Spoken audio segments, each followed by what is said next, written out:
తెలుగు రాష్ట్రాల్లో 450కి పైగా రోబోటిక్ సర్జరీలు సక్సెస్ఫుల్ గా చేసిన ఘనత మణిపాల్ హాస్పిటల్దే.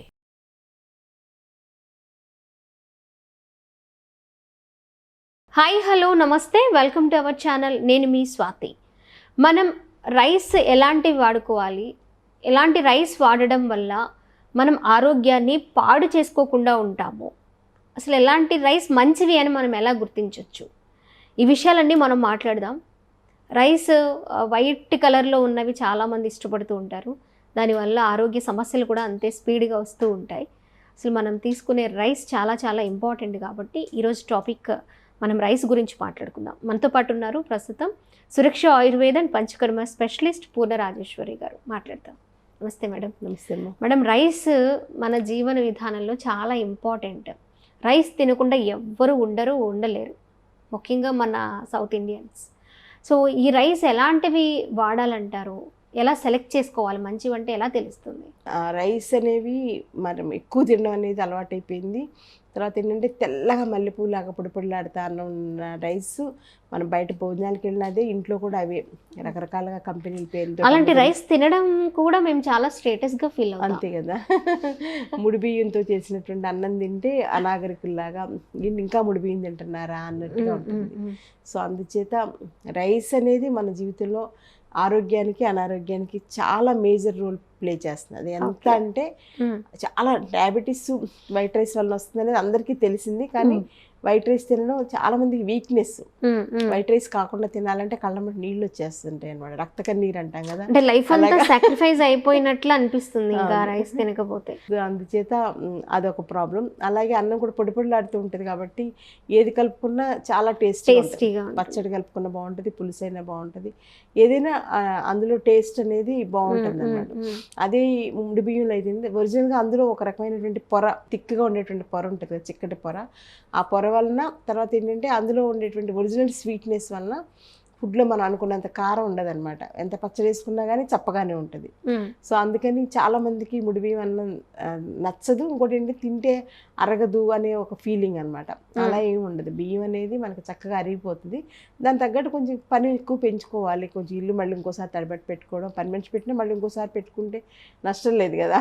అట్లా ఏదో ఒకటి ఎక్స్ట్రా కాస్త వాకింగ్ చేసుకోవడం, కాస్త యోగా చేసుకుని ఏదో ఒకటి చేసుకుంటే కొత్తలో అరగడం స్టార్ట్ అయింది. ఇంకోసారి అరుగుదల స్టార్ట్ అయితే ఇబ్బంది అనేది ఉండదు. ఓకే. ఎందుకంటే పాత రోజుల్లో అచ్చంగా ముడి బియ్యం అన్నమే వండుకుని తినేవాళ్ళు, ఎందుకంటే దంచుకోవడం కదా అప్పట్లో. సో అది లేవు ఇప్పుడు ఎవరికి కూడా.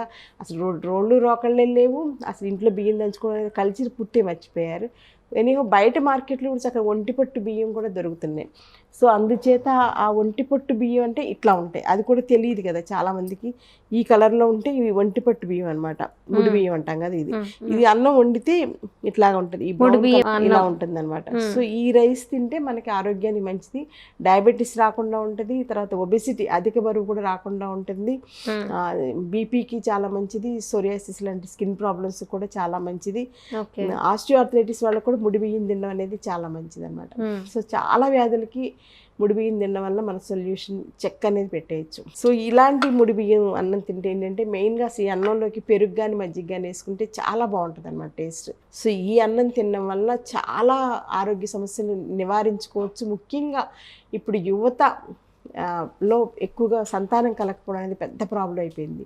సో వాళ్ళకు కూడా వైట్ రైస్ తినడం వల్ల, వైట్ రైస్ ఏంటంటే బయట మనకి యూనివర్సిటీలోనూ అక్కడ చాలా రకాల రీసెర్చ్ చేసి రైస్ పండిస్తుంటారు. ఆ రైస్లో ఏంటంటే ఒక్కొక్కసారి ఆ రైస్ తీసుకోవడం వలన ఫెర్టిలిటీ ఇది ఉండదన్నమాట. మీరు చూడండి, బొప్పాయి కూడా మనకి గింజలు లేకుండా దొరుకుతున్నాయి. ఈ బియ్యం కూడా అంతే అనమాట. బయట దొరికేటువంటి మార్కెట్లో ఆ బియ్యం తింటే అవి మళ్ళీ రీప్రొడ్యూస్ చేయవు. మళ్ళీ మనం వరి కావాలంటే మళ్ళీ కొత్తగా విత్తనాలు తీసుకుని మళ్ళీ వేయాలన్నమాట. ఇప్పుడు మార్కెట్ అంతా అంతే కదా, రైతుల చేతుల్లో ఏమీ లేదు. అంతా మార్కెట్లో అమ్మే వాళ్ళ చేతుల్లో, దళారుల చేతుల్లో, యూరియా దగ్గర నుంచి, మందుల దగ్గర నుంచి, పెస్టిసైడ్స్ దగ్గర నుంచి, విత్తనాలు కూడా రైతులకి వాళ్ళు ఇచ్చినవే వీళ్ళు వాడుకోవాలి. అట్లా మోసపోతున్నారు రైతులు.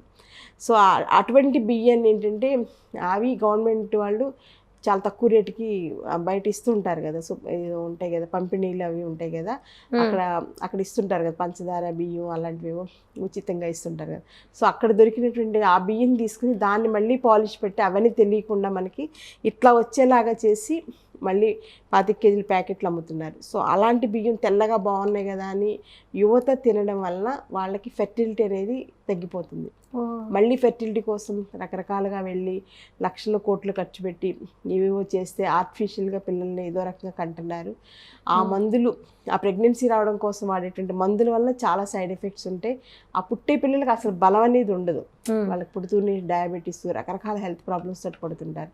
సో కోరి చేతులారా ఒక దళారి వ్యాపారం కోసం, డబ్బు కోసం చేసిన దానివలన యువతంతా కూడా సంతానలేమితోటి బాధపడుతున్నారు. చాలా మందిలో చూస్తున్నాం, పుట్టినా కూడా పిల్లలు వీక్గా ఉంటున్నారు.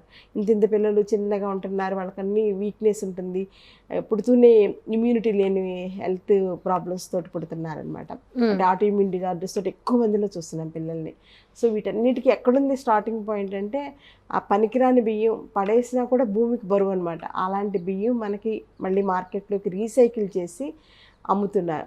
ఆ బియ్యం తినను బయట హోటల్స్లో అవన్నీ రకరకాల కాలేజెస్, హాస్టల్స్లో కూడా అవే బియ్యం పెడుతుంటారు. సో ఒక్కసారి 10th క్లాస్ ఇంటర్మీడియట్ పిల్లలు ఆ ఏజ్ నుంచి బయట తిండే కదా వాళ్ళు తిండే. సో అక్కడి నుంచి వాళ్ళలో రీప్రొడక్టివ్ ఇది తగ్గిపోతుంది అనమాట.